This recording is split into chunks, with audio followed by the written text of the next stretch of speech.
So, Angus, this is probably very new for you. You've recently taken on the role, but this is your first time being involved in hockey. How has this been for you right now? It's been great. It is a huge learning curve, and I came in at the very end of the NHL season. So my experience so far has been a lot of scouting, the combine, the draft. So to actually get players on the ice here and really get to know the players on and off the ice has been great. And for you, if you can kind of just take me through a bit, I mean, I know your role carries a lot of things, but in this week in particular, when you have these prospects here, what is the main role for you right now? Beyond learning, the key is that we're trying to get to know the players. For a lot of them, they spend a lot of time away from us. So it's a great chance for all of our staff to get to know them better. But also we want to give the guys a good educational experience, not just some of the things on the ice, but also spending time with our dietitian, with our mental coach, looking at all the little things that they can do to help their training when they're away from us, so that we can make sure that they keep developing and get to the NHL sooner rather than later. For you helping with Megan putting this all together, because it's really, a brain trust of a lot of people. What was it like for you in terms of hockey and what you needed to focus on that was new for you in this role? It's a great question. I'm very much in the hands of our hockey experts, and thankfully Megan Duggan is an amazing staff member and person, and she's really been thoughtful about their experience. So, one of the things is making sure that they understand what does it mean to be a devil? What does it mean to be part of this, family, and the values that we hold, and how does that translate in their daily routines? How they prepare, how they compete, how they recover every day. And I think that's the fun bridge that I come from, is really understanding themselves as a performer, as an athlete, mentally and physically, but also as a skilled player on the ice, and how do those things come together so that we can really, maximize the benefit of all parts of them as a player and ultimately person too. So we've added, other elements of the community of Newark, right, with community service and going into the city and exploring the bigger pieces of, not just what happens in the building, but the community at large too. How important is that, knowing how much emphasis Tom Fitzgerald puts on culture, to be part of building that at this level? Most of these kids won't be around here this year, maybe for several years, but to ingrain that from the start.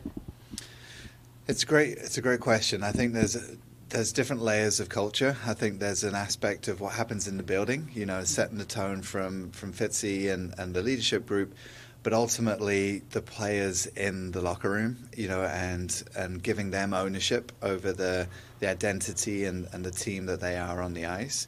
And so allowing the freedom for them to be themselves, but also the things that hold dear to the organization. Not to mention the legacy of the guys like Martin Brodeur and others who are such a big part of the global identity of who the Devils are.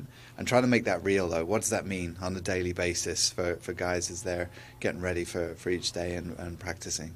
Now, you've worked in professional sports for a while, and as we mentioned at the beginning, this is your first time with hockey. I'm wondering how hockey players are maybe different, how they're receptive to the stuff that you do. Do you see a difference in different types of athletes? Yeah, it's a great question. I think there's a lot more similar than there's different.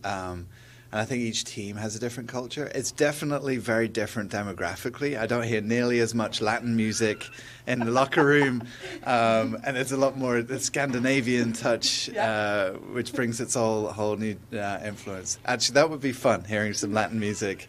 I miss that. But I think at the end of the day, these are young guys. It's just talking with one of the veterans here, and then realizing he's 21.